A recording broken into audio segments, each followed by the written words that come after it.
Board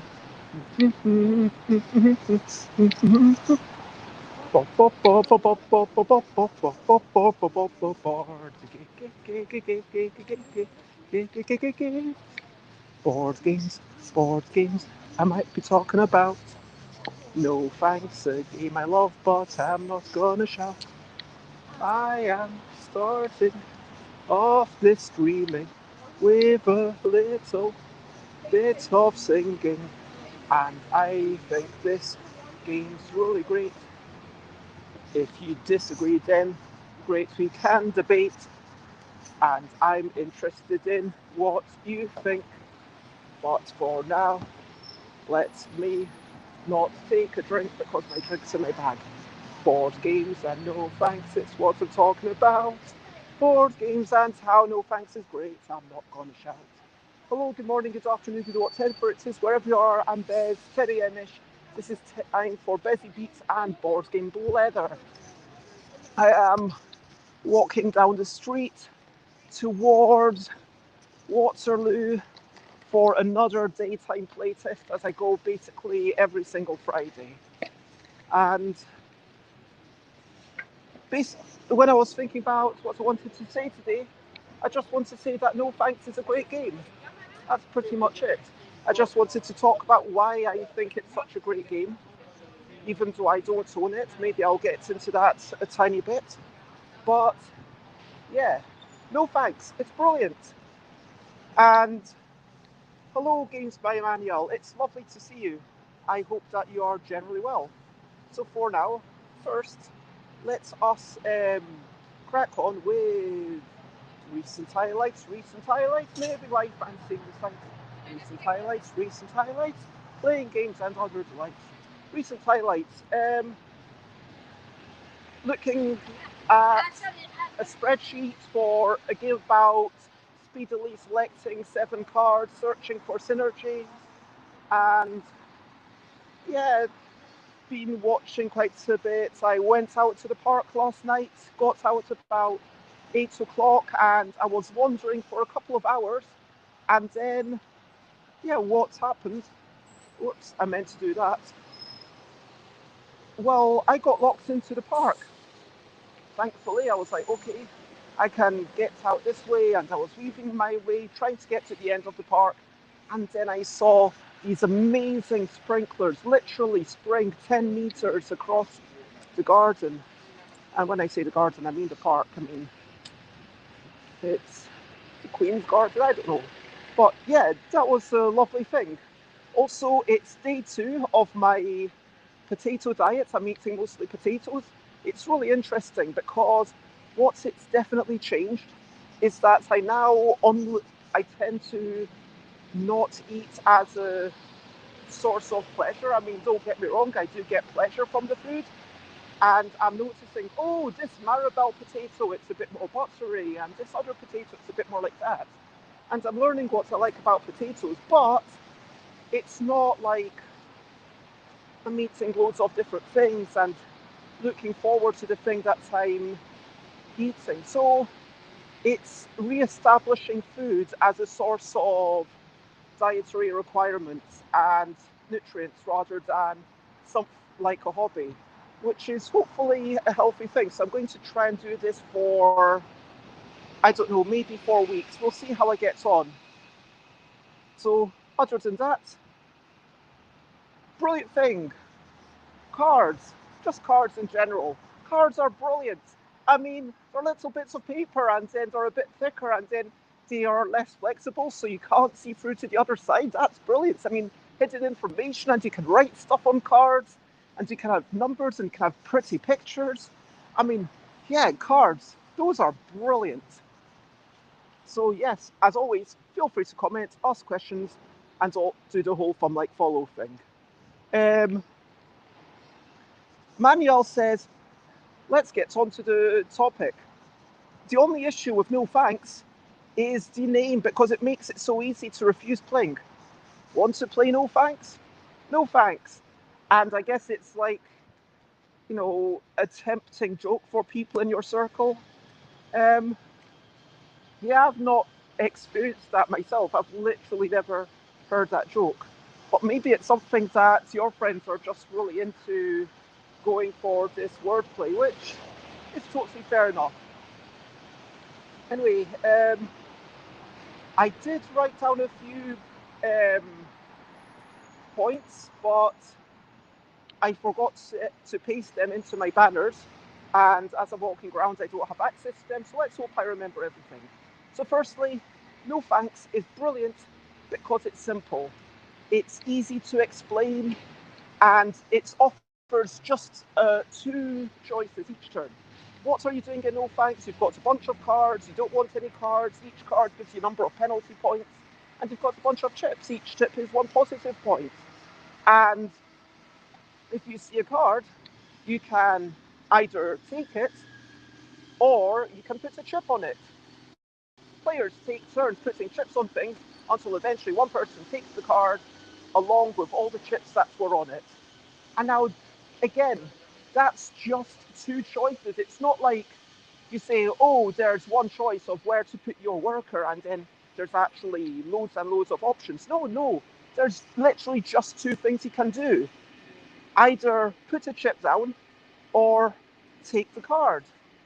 And within that really simple structure, that gives you a lot of emergence complexity. That gives you a scope for a built-up narrative where each turn the dynamic changes. Let's talk about the asymmetry for a moment. Let's talk about the runs. And yeah, so if we've got the cards 17, 18, 19, well, rather than adding them all up for your penalty points, you just get 17 penalty points. So what comes to light in this instance is, let's say someone's got the 18, 19, and then the 17 comes out. Well, they could take that because it's giving them a point essentially. It's reducing their penalty points by one, which is brilliant. But this is where the mind game starts in. This is where you think, maybe I just want to put a chip down because it's getting me 1 point, but everyone else really doesn't want this thing. So if I put a chip down, the next person will probably also put a chip down. And then it will come back to me with a few more chips, which is even more brilliant. And then this is where he gets into the tension of the game. How many times do you send it round? How many, like, at what points does someone else say, you know what, I'm hurting myself, but if I don't hurt myself, then that person's definitely going to win. So I'm going to slightly spite myself to actually stand a chance at this game, or I just can't let someone get the this card with so many chips on it. And maybe then they're hoping, if they take the 17, maybe then they're hoping to get to 16. And each card that you take adds a slight asymmetry because of the game states. It's not some randomly dealt asymmetry out at the start of the game, but it's a meaningful asymmetry. It really matters. And I think that's brilliant. That it really gets into the mind games. Now, you can't card count because, well, everything's on the table. You can look at how many cards are left in the deck, but some of them are removed, which means that, well, you can't guarantee any particular card is going to come out, which means that there's a bit of luck, there's a bit of tension. I've got the 30, 32, 33. Oh, okay, I'm really hoping that the 31 comes out because that will save me like 32 points. But will it come out? I don't know. And that tension is another brilliant thing about No Thanks. It's so good. I mean, yeah, I'm sure there's other reasons why this is such a brilliant game. But if you haven't played No Thanks, then frankly, as a designer, as a game player, whatever, I think you should absolutely play it. Now, I think that No Thanks, it falls into that category of games where I wouldn't want to play it too many times in a row because, oh, like, I feel like you want, it's like Tashin. I have played Tashin several times in a row, but it feels like You want to come to it with a fresh slate and not let what happened in the previous game affect this one. But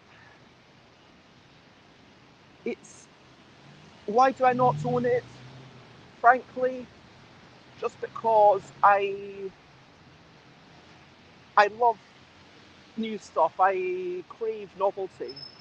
And so I know it's great. I know that there's many fantastic games, but I know that most of the games I have aren't as good as No Thanks, but I would still rather play something new. And part of that is because of me as a designer, kind of learning about stuff. And can I just observe that there's 2 heart balloons back there that just flew out right in front of me. Anyway, No Thanks. Would you like to say anything about No Thanks? And don't just say no thanks. Games by Manuel, who says, I did that joke an embarrassing amount of times before I finally played it. So I think it sounds like that joke is maybe just you. In any case, let's move on. Oh, actually, maybe I should say, like, what can I learn about it as a designer? Like, it's, just that on your turn, you get such a small number of choices, and there's something really interesting you can do there. You don't have to have many options or granularity within that. And yeah, exactly. There is no fluff. I mean, everything is required. You need the runs to build in the asymmetry. You need the cards to be removed to add the tension. And I can teach the game within less than a minute for sure. It's just brilliant. Manuel says the pressure of declining a card you want just because you think you can make everyone pay for it before you take it is delicious. Yes, 100%. And on what day was it? Wednesday, I won by quite a massive margin simply because everyone was never doing that. Manuel says the negative scoring can be confusing to people though. Yeah, I mean, there are other games, of course, that have penalty points. I mean, golf is the most famous example. But could this be improved? I don't think it could for this game. And it's just such a delicious bidding system. And I've seen it recreated in other games, just putting a chip in the middle to say, no thanks, I don't want it. It's such a visceral thing, hoping that someone else will take it before it comes back to you. Either way, question of the day. Here's a little question before we go on our way. Question of the day. My question of the day is, do you get annoyed by boxes that are a little bit too big for the contents? Honestly, yeah, I do. I get really annoyed. And when I see the no thanks box that someone else had in the pub, that I was very happy to play, but it was about maybe 3, maybe 4 times bigger than it really needed to be. No, that's another thing that makes me really not want to buy it, because frankly, if I'm traveling to Thailand, I could imagine myself taking a small card game, which is the perfect, just the size of a small card game, but something that's a bit bigger, it just makes it something that I can't transport, and that's just a wee bit annoying. Honestly, yeah, so do you get annoyed by big boxes? That's my question to you. Over to you. What are you up to? You can share button if you want to. Today, I am going to cross this bridge. This is Waterloo Bridge, and I'm going to go to the National Theatre and playtest stuff. So feel free to share. Otherwise, let me recap and wrap up before I finish up. So to recap and wrap up, No Thanks is brilliant. It's simple. There's just literally 2 things you can do on each turn. There's a lot of emergence complexity. It plays into the minds of people, and I think that's where the best games really play. It's not just, hey, I'm going to work out my own puzzle and work out what's mathematically good for me and maybe hurts you a little bit. No, it's about, hey, I'm going to get these cards, and sure, there's a lot of luck, but so much of it is really about thinking, what will other people do in response? And so, yeah, Manuel says, I'm designing levels for a game that I can't talk about yet. Sounds very exciting. Well, I hope you have a wonderful day, and congratulations on having a steady job. And if you want to check me out, I'm Stuff by Bez in all of the places. Stuffbybez.com/streams. If you want to find out that next few days I will be chatting about playtesting, then something with Pearl, then Monday I don't know, then Tuesday I'm going to be chatting to Ben Downton, who made microphone. So please share, spread the word. Thank you very much, everyone. Sorry about the wind. Lots of love, and for now, bye, bye, bye, bye. This is a goodbye song. Bye, bye, bye, bye. Thank you for watching along. Bye, bye, bye, bye. This is the end of the show. Bye, bye, bye, bye. And now it's time to go. Bye, bye. You have a lovely day as well. Bye, bye.